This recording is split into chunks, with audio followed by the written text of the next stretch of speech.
Цената е търпение. Ти да си изключително търпелив, да знаеш на къде си тръгнал, но да си достатъчно отворен да чуеш това, което пазара и менторите има да ти кажат, хора, които са по-опитни от теб, и същевременно да не се отказваш, когато изглежда невъзможно. Защото ако никога не се откажеш, няма как да се провалиш.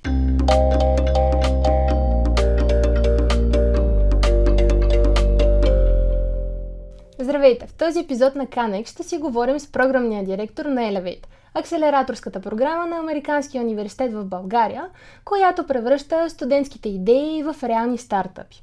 Ще разберем как се създава среда, в която младите хора не просто учат за бизнес, а го изграждат от нулата. Ще научим как една идея преминава през съмнения, тестове и грешки, за да стигне до първите си клиенти. Ще говорим за предприемачеството още в университета и защо все повече студенти избират именно този път. Какви са реалните трудности и защо Learning by Doing ще се окаже най-добрият учител. Каква е историята на Elevate? Какво стои зад успеха на програмата и какво означава да превърнеш идея в работещ бизнес? Ще ни разкаже Георги Георгиев. Привет, Георги! Привет! Разкажи ни всъщност как дойде идеята за Elevate и какво се случи в началото. Идеята идва преди повече от 7 години, когато се създава едно партньорство между Eleven Ventures, един от фондовете за рисков капитал в България, и Американския университет. Като целта е всъщност да дадем на студентите едно поле за изява, което е безопасно. Една безопасна среда, където да могат да експериментират. За тази цел се даваме малко капитал, много менторство, което менторство идва от всички успешни предприемачи или повечето успешни предприемачи, които са завършили Американския университет, и всъщност това става един много добър модел, по който успелите предприемачи могат да връщат обратно в университета и да помагат на другите да стигнат там, където те са в момента.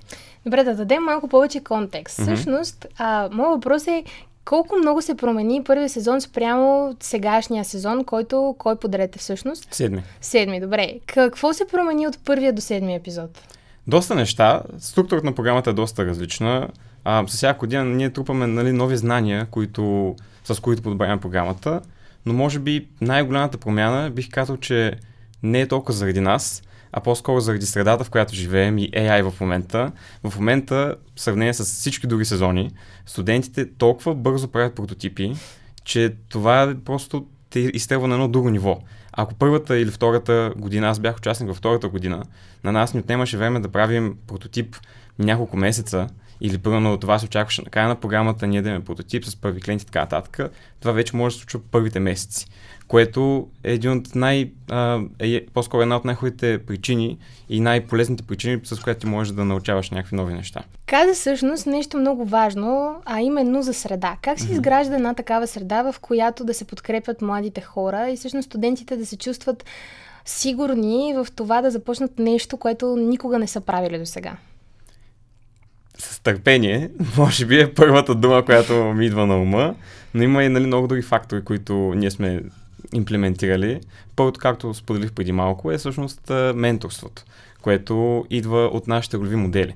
Защото когато видим един човек, който е завършил нашия университет, съответно той е бил на място, на което ние сме в момента, ние си казваме, щом той може, или по-скоро студентите си казват, щом той може, значи мога и аз. И когато този човек дойде обратно, разкаже малко за своя път, покаже как се правят нещата, студентите са много по-отзивчиви и въобще много по-лесно приемат нещата, които трябва да приемат.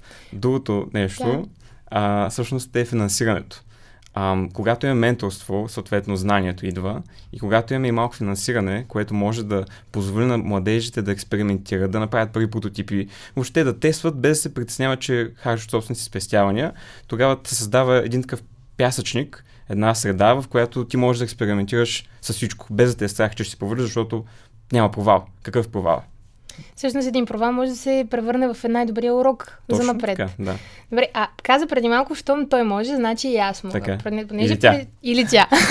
Понеже преди малко спомена, че всъщност и ти си бил участник. Да. Каква е главната разлика между това да си буквално изживял и двете страни на монетата? Много е интересно. Бих казал, че когато си участник, имаш най-добър поглед И това ти дава много знания как после да направиш една програма, ако в случая говорим, когато си от друга страна на нещата, когато менажираш една програма, защото ти знаеш как си се чувствал тогава, знаеш какво искаш да видиш, какво ти е харесвало, какво не ти е харесвало и всичко това после можеш да го имплементираш, което е много силна страна. А кое ти беше любимото, когато беше участник всъщност? Целият експириенс, нали? Всичко, да, то просто е много уникално нещо. Въобще да се занимаваш, да построиш нещо, това е изключително различно от всичко останало. Но може би най-любимото ми беше динамиката, в която бяхме. Една акселераторска програма, нали, то там идва и акселератор, че то те забързва изключително много. Всяка седмица ти имаш между 2 и 3 срещи. Ти знаеш, че трябва да се подготвиш за тях. Знаеш, че ще срещнеш хора, които ще очакват ти да покажеш какво си направил от предната седмица. И това не те оставя просто да се забавиш. Това може би едно от най-важните неща, когато създаваш нещо твое, нали, при стартъпите, да имаш скорост, да имаш бързина, така че да действаш, да се поваляш бързо, да тестваш много неща бързо. Бързо е дума, която доста добре отличава, бих казала, 21 век. Защото доста в момента, както освен акселераторски програми, in general има доста места, на които ако човек иска, може да отиде и да се научи. Всъщност, Elevate кое прави уникално тази акселераторска програма и всъщност кое кара именно студентите да се запишат там и да бъдат тези успешни предприемачи, които после завършват? Може би едно от най-уникалните неща, аз вече го казах, са ролевите модели. И въобще това е много залегнало в нашия университет, че ти виждаш ролевите модели и това те надъхва толкова много, че ти просто искаш да запишеш. Когато комбинираме това с тренда, с тенденцията, че е модерно предприемачеството, че е изключително романтизирано, че изглежда много лесно, така получаваш един поток от много хора, които искат да бъдат предприемачи. Съответно, това е твоя source на pipeline, извинявайте, че използвам чуждици, за програмата. После тези хора вече преминават през обучението, виждат, че не е толкова лесно и всъщност точно това те променя. Тоест, главният коз в ръкава са всъщност ролевите модели. Точно така. А как избирате кои именно да бъдат те? Кой да даде точно примера, с който хората да продължат напред? Най-често в едно общество ролевите модели се знаят кои са от хората, които са преди нас. Или от хората, които са създали тази програма, съответно Eleven Ventures, изключително много ни помагат в това да изберем най-правилните ментори. Много ментори са точно техния нетворк и разчитаме, нали, до голяма степен на тях да ни помогнат с ролевите модели, така че да имаме най-правилните ментори, които ще дадат знание и експириенс на младежите. Говорейки си за ментори, колко е важна всъщност самата връзка между ментор и ученик и как се изгражда точно тази връзка, тъй като знаем, че не всеки може да се нагоди с всеки. Има ли го примерно като опция, ако нещо не намерят общ език да си сменят? Или всъщност просто наистина как се изгражда именно тази връзка, която ти акцентираш, че е доста уникална при вас? Може би тук ще е хубаво да дам малко контекст всъщност какви са менторски сесии при нас. Когато започне програмата, тя започва от ноември месец, студентите се срещат с различен ментор 2 пъти седмично. Тоест, те в началото нямат един ментор, който е постоянно с тях, а по-скоро преминават през различни ментори, които им правят различни workshop-и, които им дават, нали, различно знание на младежите. В последствие, нещо, което идентифицирахме през годините, пълно е различно от първата година на въпросите преди малко, беше, че е изключително полезно един младеж да има ментор, но в неговата сфера. Човек, който е преминал през това нещо или знае, нали, точно какви са стъпките, когато ти създаваш този бизнес в точно тази сфера. Шансът да се харесат е висок, шансът да не се харесат също е висок, но това става чрез практика. Тестваме, един младеж се запознава с един ментор. Най-добрата такава формула е когато ментора много иска да работи с този екип, но в екипа е топката, те да кажат: аз искам много да работя с този ментор, защото тогава те имат вътрешната мотивация да продължат да го гонят този човек, защото това са супер заети хора, всички тези ментори. Ако младежите не ги гонят, ако младежите постоянно не бутат, не искат срещи, не искат нещо от тях, ще си го взема доста по-трудно. Да.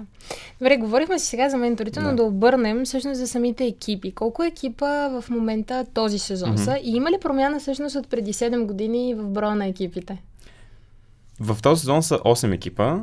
Между другото няма твърде голяма промяна. Винаги сме имали между 7 и 10 екипа на сезон. Най-вече това зависи от качеството на екипите, които кандидатстват. понеже ние сме изключително селективни, искаме и съответно се надявам всеки един акселератор да е такъв и той трябва да е такъв, за да имаме възможно най-добрите основатели, трябва да сме изключително селективни. И съответно това ни помага да държим кохорта на ниво. Разлика в идеите, примерно, не мога да кажа, че наблюдаваме някаква нова тенденция. Естествено, в момента с AI е много модерно, но имаме много други екипи, които примерно правят напитки, много от тях са били и ваши гости, така че няма нещо при младежите, което да изкача като някакъв проблем, който те да искат да решават и да е само това. Как всъщност си правите своята селекция за това кой да продължи, кой всъщност да дойде в акселератора и кой да продължи? Най-важният фактор за въобще да започнем селекцията са всъщност така наречените ни програмни менеджери, които са на кампуса в Благоевград. Това в момента са двама студенти, Жоро и Нати, които се справят прекрасно и те са лицето на програмата пред младежите. Ако нямаме хора, които са в кампуса на място и са лицето на програмата, въобще тази селекция може и въобще да не се случи. Защото представете си, те са като малки висита, малък фонд за риск капитал, който е на кампуса. Трябва да бъдат възможно най-много разпознаваеми. Трябва студентите да знаят, че те са хората, които занимават с предприемачество в университета в момента и ако те имат някаква нова идея, трябва да говорят в момента с Жоро и с Наци. Другия сезон може би ще бъдат други, защото това ни е модела. Всяка година даваме възможност на нови студенти или наскоро завършили такива да бъдат програмните менеджери и да влязат в ролята на едно мини VC и съответно да започнат да подбират всичките идеи, които ще кандидатстват в акселератора. Най-често кандидатстват около 40 младежки стартъпа на сезон и после си имаме селекционен процес. Трябва да попълнят селекционната ни форма, която е с малко по-задълбочени въпроси, за да видим, че те са се подготвили, съответно не влизат просто с някаква идея, направили са някакъв ресърч или са направили малко къстъмър интервюта, поговорили с хора, видели са дали има търсене, видели са дали няма търсене, защото това е друг изключително важен фактор за качеството на програмата, да влизат подготвени основатели, да влизат подготвени младежи. Защото когато влезе някой, който вече се е сблъскал примерно с първите си клиенти под някаква форма, той има някакво знание, което се е натрупало и вече може да надгради. Когато това те първо случва в програмата, просто е по-бавно. Тоест те кандидатствайки, при самото кандидатстване трябва вече да са си подали самата идея. Да, точно така. Те кандидатстват с идея и в най-добрия случай биха били направили някаква работа по идеята преди да са влезли в акселератора. След апликационната ни форма имат интервюта с мен, с програмните менеджери и финалната селекция, където допускаме най-подготвените, е така наречени Selection Day, където каним жури, което селектира екипите, които ще влязат в новата кохорта на акселератора и ще получат $2000 първоначален грант, въобще малко финансиране за това, което си говорим преди малко, да тестват и да си направят своите първи прототипи и въобще да покрият нуждите на един стартиращ бизнес. Случва ли се като честа практика? Примерно аз идвам при вас сега, кандидатствам с някаква идея, но в процеса на работа виждам, че нещо не е така както трябва и трябва да си променя или идеята, или модела, който искам. Именно с тази работа с менторите, с които говорихме. Колко честа практика всъщност е това нещата да не са точно така, както са били в началото? Изключително честа практика и затова и казвам, че окуражавам всички младежи да започнат да работят по своите идеи, защото те със сигурност ще се променят. Когато има някакво ново знание, примерно от разговорите с първите клиенти, те започват да се променя идеята. Или пък примерно виждаш нещо, че нещо е невъзможно, което си мисли, че е възможно. Или че хората не го търсят. Най-важното е какво търси пазара. Така че колкото по-бързо се промени една идея, колкото по-бързо ментора, програмните менеджери, между другото програмните ни менеджери, изключително много работят с студентите.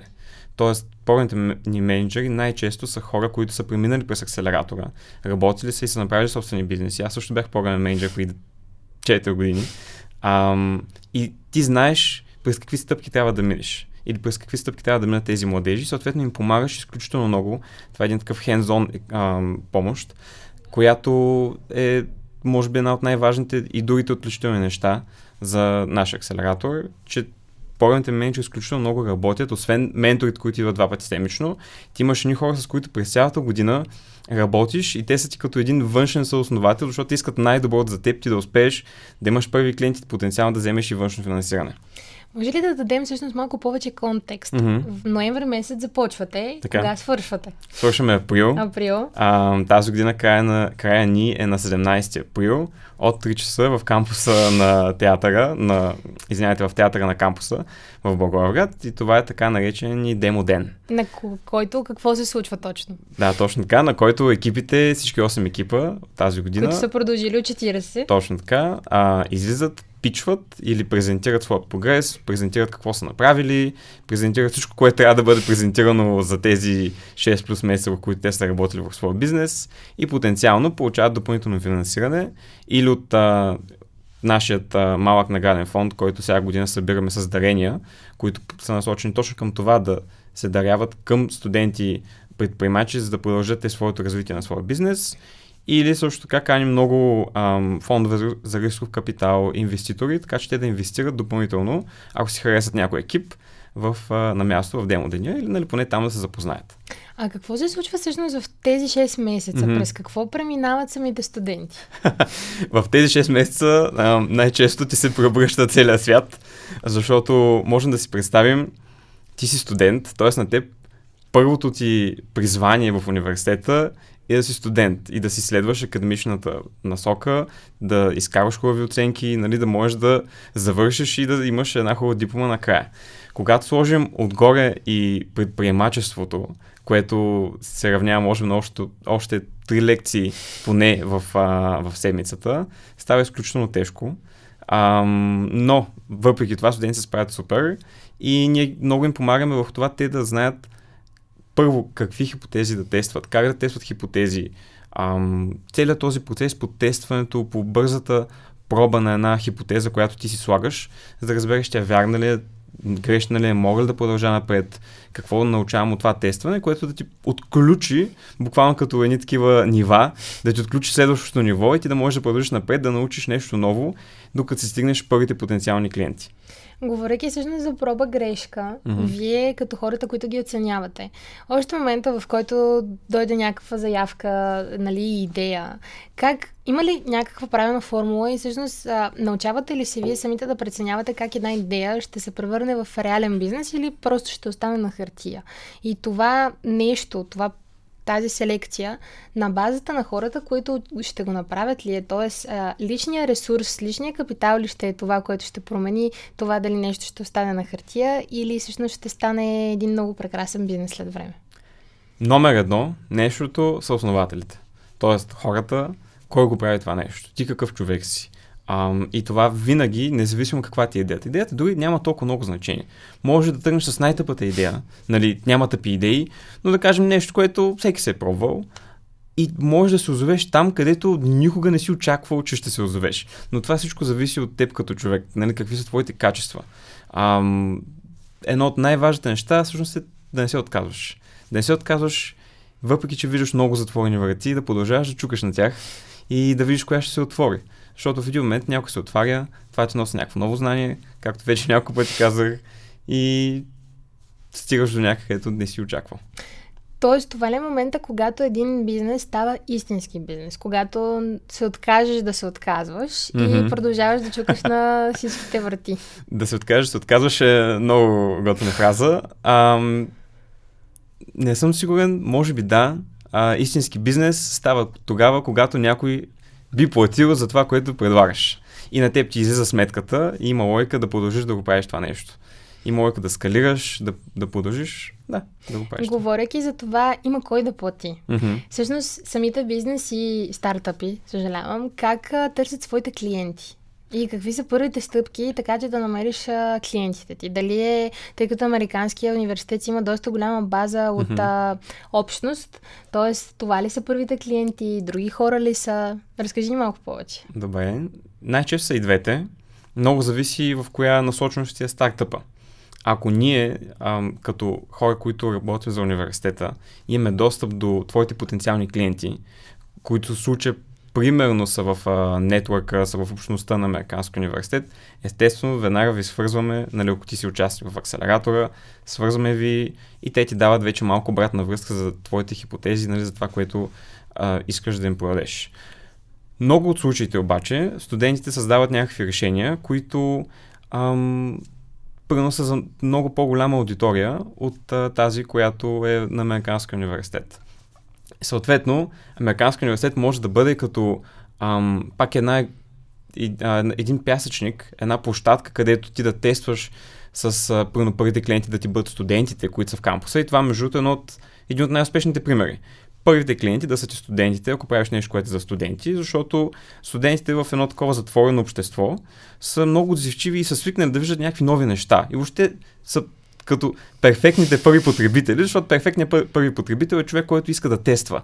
Вижда нещо ново и ще го купи. Ще даде после обратна връзка, харесва ли му, не му ли харесва, и така ти ще надградиш, така че да го направиш перфектно за него. Но, понеже нашето общество е доста малко, ти в един момент трябва да излезеш пред всички останали хора. Ако правиш нещо, което е за по-голямата общност, ако е нещо, което е B2C, примерно да кажем. И съответно, първите ти клиенти, да, могат да бъдат Американски университет, но ти трябва да отидеш да разбереш какво всички останали, които са ти в таргета, естествено, искат и какви са техните проблеми. Другия начин, по който ние помагаме, освен да ги свържем дали пълно с студенти или с хора, които вече са завършили, имат собствени компании и тези компании могат да бъдат техни потребители, другия начин е да им дадем инструментите, по които те да могат да си ги намерят сами. И аз бих казал, че това е едно от най-основните и въобще важни неща студентите да го постигат сами, е да знаеш ти къде да ги търсиш тези клиенти, как да говориш с тях и въобще как те в последствие потенциално да ти станат наистина клиенти, които вече биха плащали и така нататък. И тогава влизаш наистина в приключението на своя стартъп. Абсолютно. Но тогава, според мен, идват и най-често грешките. Mm-hmm. Коя е най-честата грешка, която сте виждали за 7 години с този човешки капитал, с който разполагате? Най-честата грешка може би да си мислиш, че знаеш всички отговори и извинявам се, че се повтарям, но да не тестваш. Защото когато имаш някаква хипотеза или пълно си направил или искаш да направиш нещо, което е перфектно за теб и си казваш, това само да го има, всеки ще го купи, окей, докажи, че поне един друг човек, освен теб, би го купил. Нали, да започнем от там. Това е една от най-честите грешки, че младежите, въобще вероятно всички първи такива стартъп основатели започват оттам да не тестват, да са самоуверени твърде много и да не си говори достатъчно с пазара. Защото ако ти не знаеш какво точно иска първият ти клиент, как ще направиш нещо, което в последствие да му го продадеш? Или какъв точно е неговия проблем?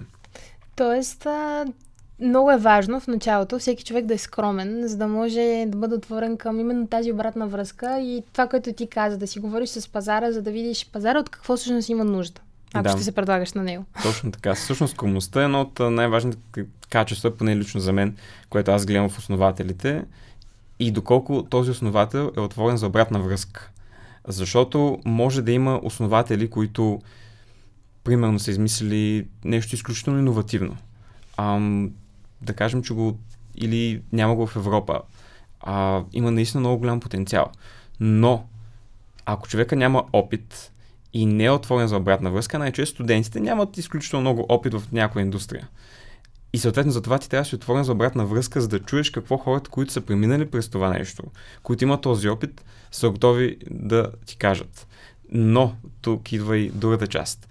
Ти трябва да си достатъчно отворен за обратна връзка, но и същевременно да не си пък твърде отворен за обратна връзка, защото ако си твърде отворен за обратна, трябва да си отворен за обратна връзка, но да не позволяваш на кораба да се люлее твърде много в едната или в другата посока.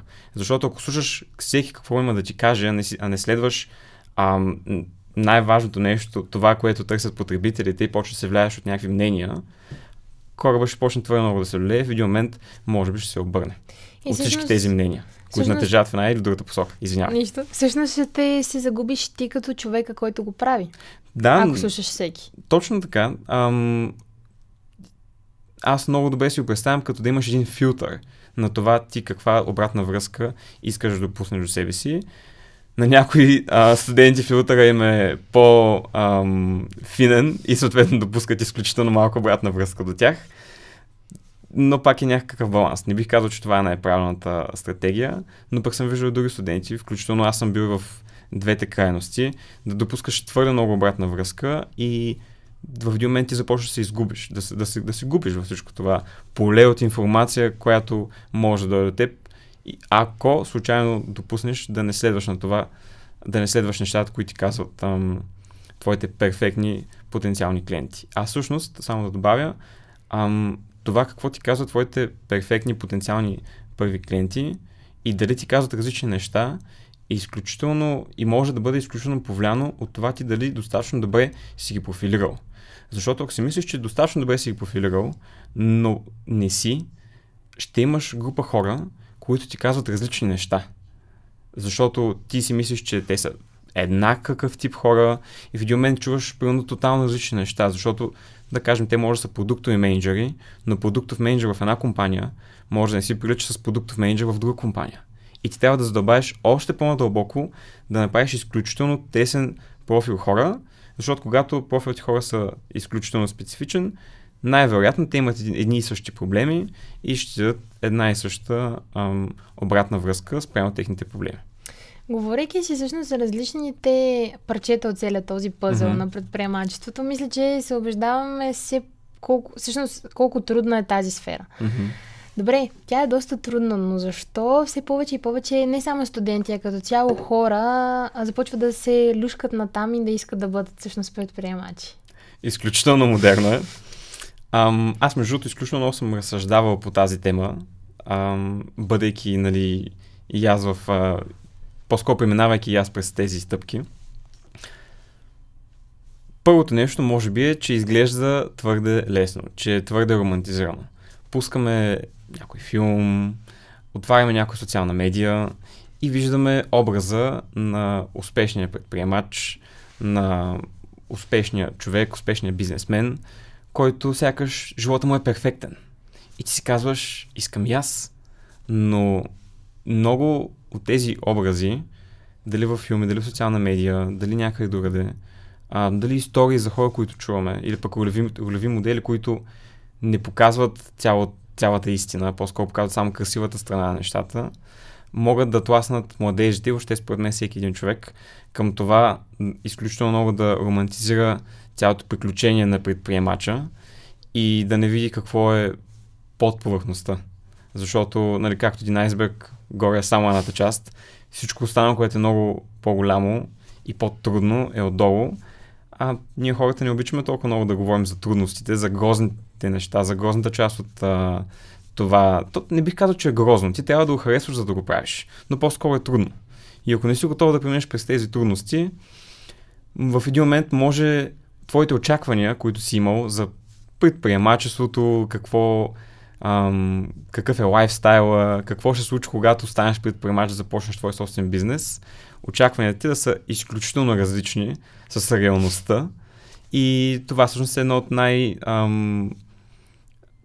често срещаните ситуации, една от най-често срещаните ситуации за провал. А не за провал, а за да се откажеш. Да. За отказ. Защото ти не си представил, че ще трябва да ходиш по улицата и си търсиш първите потенциални клиенти, ако правиш за хора, които пълно се разхождат по центъра, или пълно се разхождат кучетата, или пълно да трябва да станеш в 6 сутринта, когато хората се разхождат кучетата и да ходиш да говориш с тези хора, ако те спадат в твоят потенциален перфектен потребител. Според теб, каква е цената, която трябва да платиш, за да станеш един успешен предприемач? Висока. Сигурен съм, че всеки има негово виждане за нещата. Някои истории са истории, които са изпълнени истории са предприемачи. Са истории, които са изпълнени с предизвикателства. Други истории са по-скоро истории, които разказват колко е хубаво, колко е лесно и така нататък. Но поне лично за мен и за моя поглед през последните години за всички предприемачи, които са преминали, всички студенти предприемачи, които са преминали през акселератора, цената е търпение. Ти да си изключително търпелив, да знаеш на къде си тръгнал, но да си достатъчно отворен да чуеш това, което пазара и менторите имат да ти кажат, хора, които са по-опитни от теб, и същевременно да не се отказваш, когато изглежда невъзможно. Защото ако никога не се откажеш, няма как да се провалиш. Това не означава ти сляпо да си следваш една нагласа, една цел, една визия, която имаш. Това означава да я полираш, да я пообработваш малко по пътя, така че тя може да не изглежда като първоначалната ти визия, но в крайна сметка ти си почнал да правиш нещо за хората, да решиш един проблем на някой човек. Ако успееш да му го решиш по този начин, би било най-хубавото нещо, което може да се случи. А според теб предприемачеството може ли да се научи или всъщност е въпрос на характер? Мисля, че и двете. Аз между другото имам една много хубава история, която често разказвам, която е свързана с един мой приятел, който завърши медицински университет и го завърши с 6/0, с пълно отличие, в последствие дори преподава в медицинска академия и така нататък. И нещо, което аз взимам от него винаги е, той е изключително добър лекар, изключително голям професионалист в това, което прави. Но за да стане такъв професионалист, на него му трябва практиката. Той да работи с хората. Но той много трудно може да работи по най-добрия начин с хората, ако преди това не е прочел тонове учебници, които буквално са толкова дебели, не един или два, а стотици, да ги е изчел целите, да знае всяко едно нещо в този учебник наизуст, защото когато имаш теорията, вече можеш да го имплементираш на практика. И съответно в по-директен отговор на въпроса ти, бих казал, че да, въпрос е на характер, но характера идва в това ти да си готов да изчетеш дебелите учебници. Да си готов да отидеш, да чуеш 500 пъти не, но ще чуеш едно да и това да ще ти отключи някакво ново знание и последствие може да чуеш пък 2 пъти да. Но размера или по-скоро процентно съотношение на пътите, в които чуваш не срещу да, е изключително голям към не. Най-често чуваш не. И това пък идва търпението или въобще да си готов да чуеш толкова пъти не, без да се откажеш. Вие колко пъти чухте не за тези 7 години и всъщност как си измервате успеха на акселератора? Ние като акселератор не чуваме чак толкова често не. По-скоро ако чуваме не е от гледна точка на потенциални партньорства. Но там се стараем там дори не чуваме точно не, а по-скоро виждаме кое е най-подходящото нещо за потенциалния партньор, потенциалния ментор или потенциалния дарител на програмата, с който той да се ангажира с университет. Може да акселератора, може да стипендия, може да нещо друго. Аз лично съм чул доста често не, от когато сложа шапката ми на предприемачи на някакви мои лични инициативи. Така че да, но имаше друга част от въпросите, която не запомних. Това беше всъщност как измервате успеха на акселератора. Успех на акселератора и между другото на всеки акселератор може да изглежда много лесно измерим чрез това, което ни идва на първо на ум, което е не качеството, успеха, който са пожънали неговите екипи. Тоест тези 8 екипа, които са в тази кохорта сега, те колко успешни ще станат. Ще имат ли много клиенти, ще имат ли много финансиране, ще стане ли голяма компания, ще съберат ли милиони външно финансиране и да станат следващият еднорог на България. Това е може би най-явният и успех, който на всеки му идва на прима виста, когато се сети за акселератор, това е някакъв инструмент, който подпомага бизнеси, стартъпи. Но всичко, което стои и съответно, това е един начин, по който ние мерим успех. Но има и друг начин. И аз бих казал, че той е много по-важен, защото това е влиянието, който всеки един човек, който е преминал през това пътешествие, е получил. Тоест, ще използвам думата импакта, промяната, която ние сме направили във всеки един младеж, във всеки един човек, който е започнал собствен бизнес, видял, че не е толкова розово и обаче си е казал или аз няма да се откажа, или се казва не, това може би не е точно за мен, но пък съм си открил нещо в това приключение, при нещо много специфично, примерно продуктовия мениджмънт, това как да създаваш продукти, които хората търсят и аз искам да стана продуктов менеджер. И това не е също като да създадеш мултимилионна компания, но ние сме променили живота на един човек или сме му дал посока. Така че това от другата гледна точка си едно образование, като един университет. Ние затова сме част от университет, защото това е learning by doing. Ти правиш нещо, научаваш нещо ново и вече спрямо това ново знание ти имаш информация на къде да продължиш със своя живот, със своята кариера. Тези неща са изключително валидни не само за своята кариера, но и въобще за начина, по който за мирогледа ти. За начина, по който ти подхождаш към живота. Защото когато започнеш и влезеш малко повече в начина на мислене, това да тестваш някакви хипотези, да слагаш хипотези, да виждаш това вярно ли, това не е ли вярно, можеш много добре да го приложиш и в личния ти живот. Добре, и един финален въпрос всъщност. Какво искате да е нещото, с което, завършвайки програмата, човека да остане, кое да бъде, как да се изразя точно, с какво искате да остане един човек, завършвайки акселераторската програма? Ако изключим бизнеса и това, че си е развил и е станал предприемач, кое е нещото най-ценно за вас, по което ще знаете, че този човек сте си свършили сте си ролята в живота на този човек? Може би няколко неща. Първото, което се сещам, е този човек да не се е отказал по пътя. Защото ако се откажеш някъде по пътя, това не означава да не си променил идеята. Това означава да си казал, не, това не е за мен. Защото дава ти се една възможност и поне аз съм на място на един такъв човек, бих взел до край. Да видя какво аз ще науча дори и в последния ден. Примерно да изляза и да презентирам пред 400 човека аудитория, да презентирам това, което аз съм направил. Може да не съм напълно доволен на това, което съм направил, но това пак е изключително голям опит, който ти ще придобиеш. Така че на първо място ние искаме хората да не се отказват, да продължават и да си вземат максимума. Но това важи примерно за всяко нещо, което правиш в живота. За университета, за такива програми. Има много подобни програми, които дават същите или подобна стойност.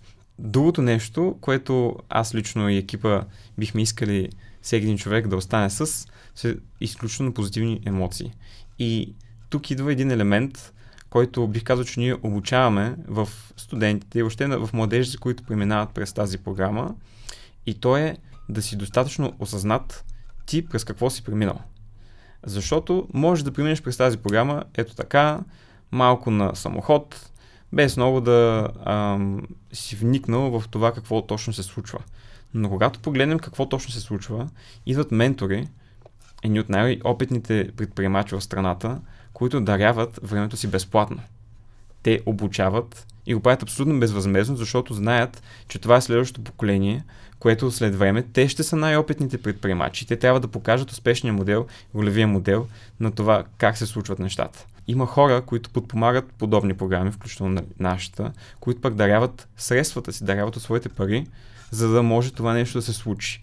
За да може младежи да експериментират в някаква безопасна среда. И когато ти си студент и осъзнаваш, че хората даряват времето, парите си, средствата, си казваш, окей, нали, това нещо не ми е даденост, а някой се е потрудил, някой отделя, за да мога аз да имам тази възможност. Колко е яко това. Надявам се един ден и аз да имам възможността да го направя. Независимо дали си станал успешен предприемач, независимо дали си станал успешен в своята кариера, независимо това как се изградил твой професионален живот. Когато си преминал през нещо такова, осъзнаваш си какво се е случило и си изключително благодарен, че си имал възможността да преминеш през това нещо, и до момент в твоя живот, когато ти също ще дариш обратно. И този момент може да е всъщност дори след като завършиш. Защото ти искаш да дадеш просто възможността на други младежи да преминат през едно такова нещо, което наистина е невероятно. Ако трябва да обобща целия ни разговор в едно изречение, това младежите да не се страхуват да експериментират, да точно пробват така. И когато чуят едно не, просто да имат търпението, защото много скоро ще дойде след тяхното да. Да, и ако мога само да добавя нещо, и това да мечтаем, да имаме големи мечти. Много често проблемите, които ние искаме да решаваме, могат да не са от някакъв световен мащаб. Защото може би си казваме, този проблем как аз ще го реша? Нали? Тук от България, от Благоевград, примерно. Но това не означава, че ти ако почнеш да го решаваш, няма да срещнеш потенциално хората, с които искаш да го решиш, няма да срещнеш подкрепата, която ти е нужна, за да го решиш под формата на финансиране или нещо друго. Така че да решаваме глобални проблеми, проблеми, които света в момента се сблъсква, бих казал, че едно от или по-скоро един от най-добрите съвети, които мога да дам на всеки един младеж, независимо къде учиш, може да не учиш никъде, може дори да не си младеж. Но това, което правиш, да е за глобалната сцена, е едно от най-добрите неща, които можеш да направиш. И съответно, нали, по този начин ти ще решиш един проблем, който е изключително значим. Мечтай, рискувай и продължавай. Изключително добре казано. Добре. Много благодаря, Георги, за разговора. И аз благодаря.